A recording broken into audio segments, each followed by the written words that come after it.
Hello and welcome to The Future is Now, a show by the digital TV channel F15 in cooperation with Forbes. My name is Camilla Sievers. I'm an entrepreneur and under 30 list maker. And here you will meet future builders, changing their industries and building their utopias in their respective fields. Today you will meet Alisée de Tonnac, co-founder and CEO of Seedstars World, a global startup competition aiming at impacting people's lives in emerging markets. Founded in 2013, the competition is now present in 85 cities around the world. And Alisée is also a Forbes 30 under 30, Innovation Fellow of Wired UK, Europe's most influential women in the startup and venture capital space, and the 29 most powerful women by Refinery 29. Hi, Alisée. So nice for you to join us with this interview and taking the time. Yes, thank you for having me. I think this will be a very insightful interview. We will be talking about Seedstars' story and development, what role emerging markets play in the future of tech, also compared to other markets, and obviously your future vision for Seedstars and your industry. But I want to begin with 3 questions about yourself so that the viewers get to know you a little bit better. And the first one would be, Alisée, what's your biggest strength and your biggest weakness? My biggest strength, I think, so in Seedstars is really, I'm kind of this operational machine. So I just love getting into everything and operating, just making things happen. So that really is my biggest strength. And my biggest weakness still today, even though I'm working hard on it, is I can still share too much of my stress or frustration, which is never positive or productive. Okay, what is your life philosophy?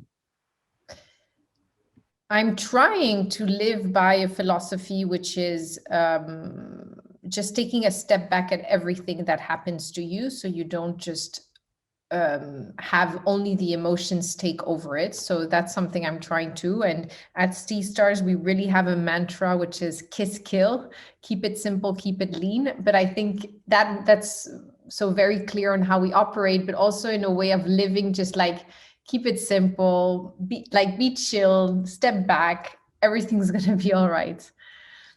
Tell me what your work philosophy is. Yeah, so the work philosophy really, it does have to go with this kiss kill kind of attitude. And then we really have a philosophy that is linked to our mission. Now we started the business because we felt like we wanted to do something meaningful, and we built meaning through the mission of having an impact in emerging markets, hopefully by supporting and investing in these unbelievable talents around the world that are trying to redefine and reshape their industries and their local regions. Great. So let's get right to it. How did you come up with the idea of Seedstars and how did it develop so far? Yes, so that was actually my co-founders who they met and initially launched Seedstars, which had for mission to incubate businesses. And quickly, myself and one of the co-founders, we went traveling around the world, and it became obvious that we should be spending all our time and energy in these markets, just because of the sheer the energy, the talents we were meeting, the challenges that we were exposed to, made it so obvious for us to spend kind of the rest of our lives focusing on the idea. I think really came also from being on the ground and realizing that we could provide more value in these markets, and that we wanted to be closer there and do things there with these unbelievable entrepreneurs we were meeting on the ground. Awesome. And which emerging markets did you look at first, and where did you start, and where are you now? I mean, you're in over like insane numbers of cities around the world. Yes, so I think, to be honest, the first year, so when I went to do the world tour, we wanted to do 20 ecosystems, and it was really it wasn't kind of just choosing on the map, but it wasn't far from that. We were fortunate that Pierre Alain, who traveled with me, was part of this great community called Sandbox, which was young leaders under 30 years old. And so we had either that point of contact in one of the countries, or we were already very close with the Swiss embassies. And so also where we would have also that point of contact. And then it was just going on the ground and knocking on doors and calling people up to figure out what was the ecosystem, who was part of it, and how could we support. Now, today we're in 94 ecosystems with Seedstars World, the competition, which is our initiative, which is most spread out around the world. But in reality, then we have programs literally, we've done programs everywhere around the world. We have nomad teams that really don't stop traveling and continue to give us a sense of what's taking place in different markets. So yeah, we're really spread out. The team also is actually really spread out. So you mentioned it. You originally are based in Switzerland, or you started this operation from Switzerland. And what kind of emerging markets do you see as having the most maybe impact in the future, or let's say which markets were the most open towards your global competition? And then also maybe explain shortly what the global Seedstars competition is. To be honest, every market was super global. I think global, me understanding it in a sense of being very open and interested to participate in such a competition. I think some countries felt like they weren't necessarily part of the definition emerging market, which was quite vague. And basically for us, we just didn't want to focus on more mature startup ecosystems that were majority based in Europe and the States at that time. And so we wanted to come and give this exposure and understanding to the rest of the world. But everyone is extremely open, especially the startup innovation community is one that is already quite exposed. And so they are ones that are really interested to collaborate and showcase also their kind of local talents and innovations. So it was never difficult for us to work on the ground. And can you name some names with which so the viewers have an idea of which countries are we talking about? Yes. So maybe I think where we launched our first incubator, for example, was in Lagos, which is the economic capital of Nigeria, which is said to be now over 200 million people. We also, in Latin America, we were very much present in Mexico, in Colombia. Then we of course also traveled in Eastern Europe, so in Ukraine, for example, or in Asia. We have a space in Myanmar. We have where we just finished a program in Cambodia. So it's really spread out across the world. Amazing. So do these different markets have different topics of interests or industries that they really focus on? Maybe you can give an overview about that, if there is something. So, our thesis is to have an impact in these markets is we would like to identify, support, and invest in potential high growth ventures. So it's these companies that have a strong innovation component, but also a scalable market. And in so many ways, it's the startups.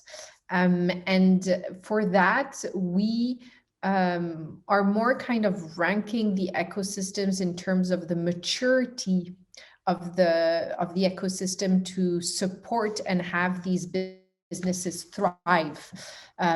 So we're looking at really more in a perspective of maturity of ecosystems, and you see that, for example, South Africa, Kenya, Nigeria, Egypt are kind of big ecosystems, either because they're very strong in terms of talent pool or the infrastructure needed to support these businesses to thrive, or capital inflow. So then there are different components to identify these ecosystems. In terms of industry trends, they're quite similar to everything we hear about. So In Africa, there was this kind of huge surge of financial services because the telcos were able to really have it massively spread to the different communities. But we're seeing, of course, fintech very big across the different regions around the world. Of course, big sectors like agriculture, healthcare are also very big in these markets. So I think in terms of trends of industries, it's quite in many ways universal, the issues that are taking place across the continents. What's different is really the maturity of these ecosystems and how much there is support on the public and private sector side. Amazing. And so you go to Nigeria and you evaluate the ecosystem, and then you do the startup competition. So how, if you can build a use case, if you can talk about a use case. So a startup applies, it takes part in a competition, and then what do you do during and after?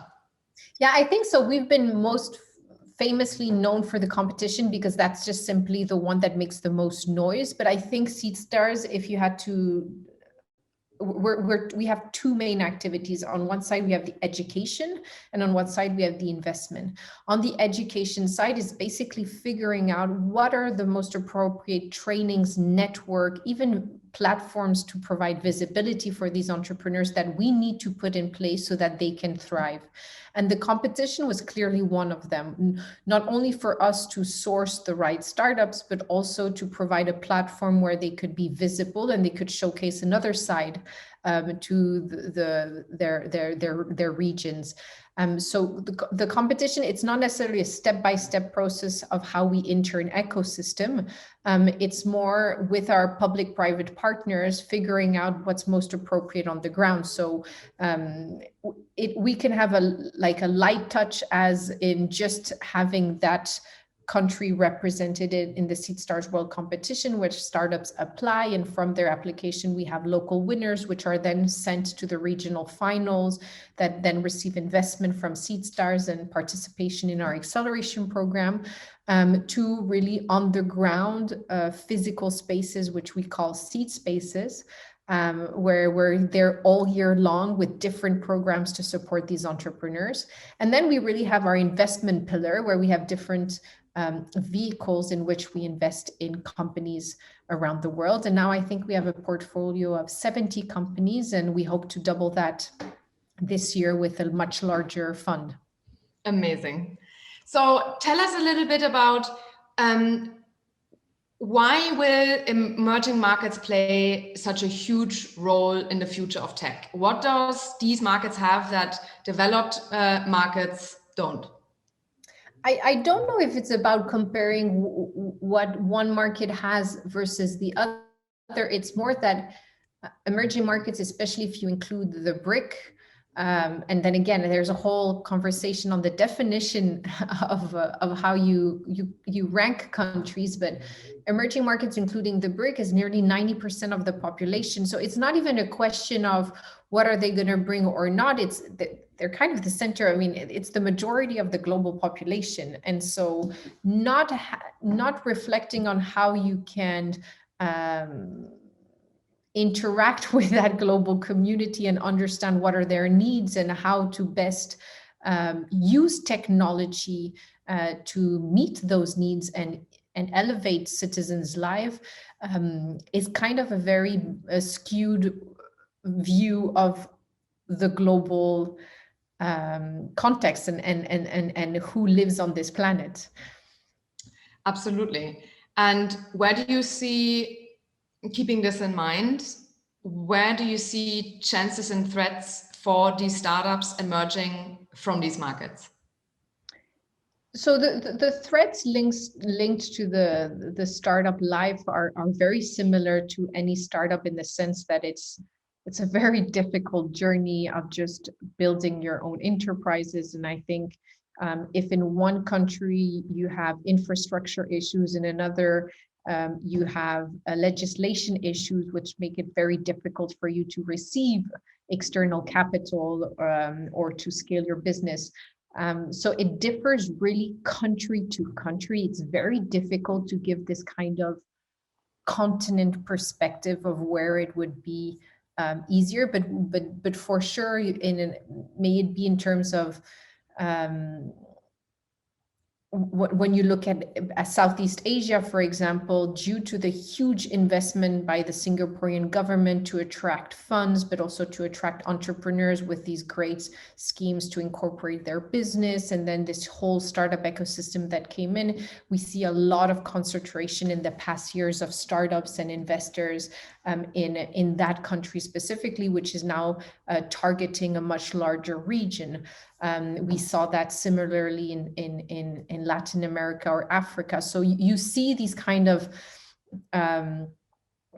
ecosystems where, especially when government gets involved and decides to double down on their startup ecosystem and try to attract not only financing but talents, there is a surge in the ecosystem. But then I think that the journey of an entrepreneur is quite universal. Yeah. And when you look at your future vision, maybe also the utopian idea of what venture building in emerging markets should look like, how do you see that? How do you envision that? How do you feel it? I don't know if it's from my personal experience and what we are trying to build at Seedstars. Our approach is very bottom up. So it's very grassroots in the sense that we have started global from day one. So even though we are in Switzerland, I think there have never been more than 5 people, in the sense that we had to be on the market. If we wanted to invest in Nigeria, let's try to incubate our own companies in Nigeria. So there was always this philosophy. It would be an entrepreneur for entrepreneur type business, where if we were going to give advice, we would try ourselves building these businesses. So it's very decentralized, a very much tailored approach to figuring out what works best in that local economy, and making a lot of mistakes along the way so we can kind of re-experiment and do better the next time. So yeah, I think there's always been a very global, decentralized approach to how we operate as a company and the culture we push forward, but also to what we believe would be the best remedy to really support and invest most successfully in these markets around the world. Amazing. Any kind of like utopian vision where you would like money to flow to emerging markets, where you would like, for example, more diverse founders to go out and venture build? Anything where you would say, this would be the icing on the cake if this would happen? There are so many things I would love to see, but I think maybe it reflects more to a recent conversation I was having to talents that were graduating and were wondering where they wanted to launch their business. I still don't understand why it's so difficult to grasp how big the opportunity is in these markets and how worthwhile it is to have all the best brains around the world focused on these challenges. It's starting to become more and more difficult for me to see unbelievable brains not using their resources, their energy to focus on all these challenges and all these regions around the world that they've maybe never been interested to be exposed to. So I would love to see more brain on solving the kind of big challenges we're facing on this planet today, because it really is worthwhile, the process of being engaged and tackling these issues and these so-called kind of obstacles we have in terms of security, and I don't know how valuable they really are. So I would love to see that shift of talent towards providing, more meaning to our day-to-day, because I see them all struggling in building sense. Yeah, amazing. Thank you so much for your insight into your world. I'm very, very glad that you shared all that you know and all that you've experienced. Let's move on to the last part of this interview. It's sentences that I will read out that I would like for you to complete. And the first would be, what do you think the long-term effects of the COVID crisis of your industry, the startups that you see are? We've got the good, the bad, and the ugly, but there's definitely going to be an acceleration in adoption of many of the technologies that startups have desperately tried to push. And so that's going to be amazing to see the acceleration of adoption, because I think they're more efficient and valuable for consumers and citizens, and healthcare, the most evident one, but we will see ripple effects across numerous industries. The bad, because cash flow is king for especially for early stage businesses. And so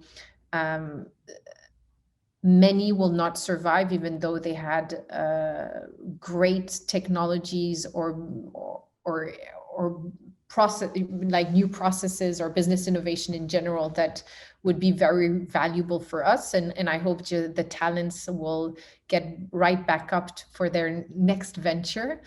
And the ugly, because I think still there is this disparity of inequality, which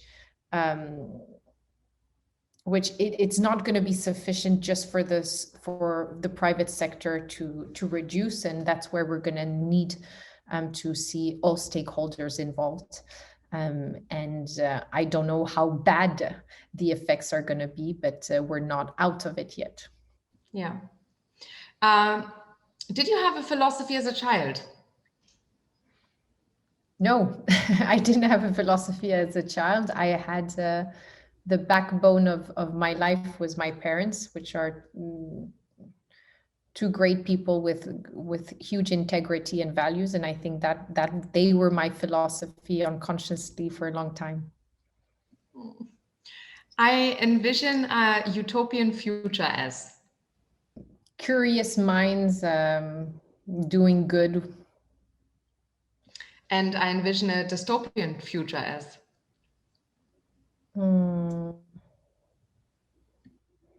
with no more human connection. And a future builder that I should interview on this show. My co-founders. They're some of my bigger mentors. I was just reading a post from Lucrezia, who's a founder in Kenya. She moved to Kenya to launch Kukua, one of her edtech startups, which is just a great product. And I would love to hear more about her. Amazing. Alisée, thank you so much again for all your insights and everything that you've shared, your vision, your knowledge, and everything that you've learned over the last couple of years. I thank you for watching. As always, you will find everything that we've talked about in the show notes. And we'd love for you to subscribe our YouTube channel and obviously also comment, suggest who we should interview. And we see you next week with a new episode of The Future Is Now.